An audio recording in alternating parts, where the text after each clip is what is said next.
Psychophysics methods. As we know, measuring sensations is not simple. It is difficult because we cannot measure a sensation because it's a subjective experience. And only the person experiencing can tell you how they are experiencing. How loud it is, that person is going to tell you. Something which is very loud for you may be just at medium loud for someone, and they would like to increase the loudness so they can hear a song or a TV or something else. So it's a subjective experience. As Steven Pinker, a philosopher of mind, says, only a fish knows what it is like to be fish in water. So because of that private nature of sensation, we cannot measure it the way we measure physical properties of the physical stimulus. So light, exact numbers of intensity you can determine. Light intensity can be determined. The weight of a stone can be determined. But how heavy you feel or how bright you feel it is only have to be reported by someone.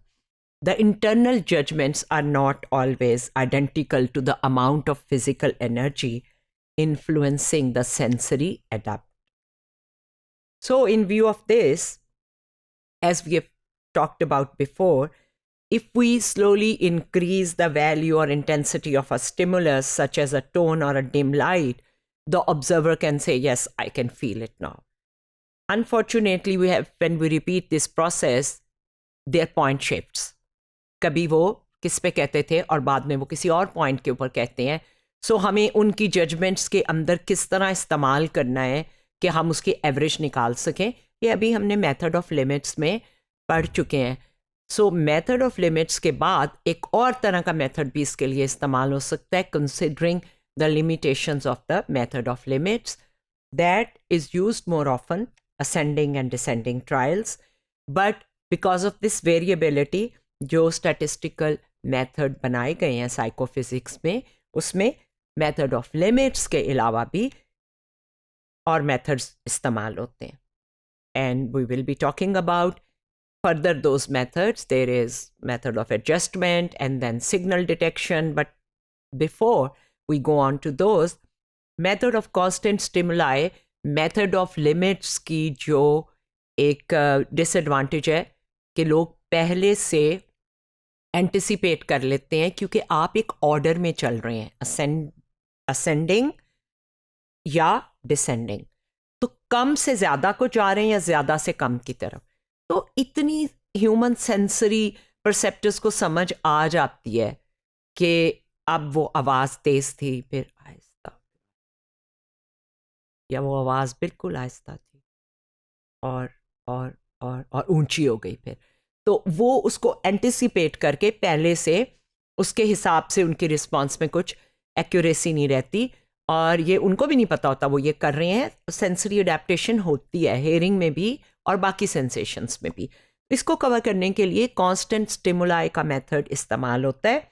In the method of constant stimuli, the experimenter presents 5 to 9 stimuli with different intensities in random order.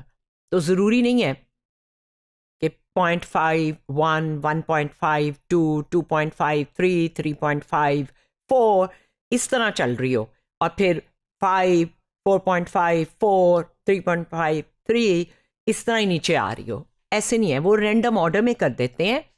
तो कभी 2, कभी 4.5, कभी 1, और इस तरह करके उसको बहुत दफ़ा डिफरेंट इंटेंसिटीज़ को जो है वो हर ट्रायल के ऊपर प्रेजेंट किया जाता है. आखिर में निकालनी एवरेज ही पड़ती है और उसकी एक वजह है ये, लेकिन रैंडम ऑर्डर होता है. Classical psychophysics assumes that the physical stimulus produces a normal distribution of mental events. Thus, the actual mental value produced by the same physical stimulus varies from trial to trial. तो वो उसको एक average या normal distribution की तरफ ले जाता है, ठीक?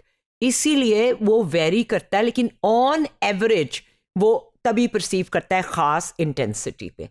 इसके लिए थ्रेशोल्ड को स्टैटिस्टिकल कॉन्सेप्ट के तौर पे देखना होता है कि नॉर्मल डिस्ट्रीब्यूशन का जो मीन है, यानी उसकी जो 50% वैल्यू है, वो आपका थ्रेशोल्ड बनता है.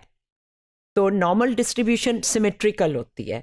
The threshold is the stimulus value that can be detected 50% of the time. Normal distribution and 50%. The same physical stimulus produces a range of mental values, as we can see, and because it produces a range, we take the threshold as the stimulus value, which falls on the 50% of times, and on this axis you see the frequency of value. In the method of constant stimuli, the experimenter presents stimuli with different intensities in random order. The method of constant stimuli is the most accurate method because it involves many observations and stimuli are presented in random order. The disadvantage is that it is time consuming.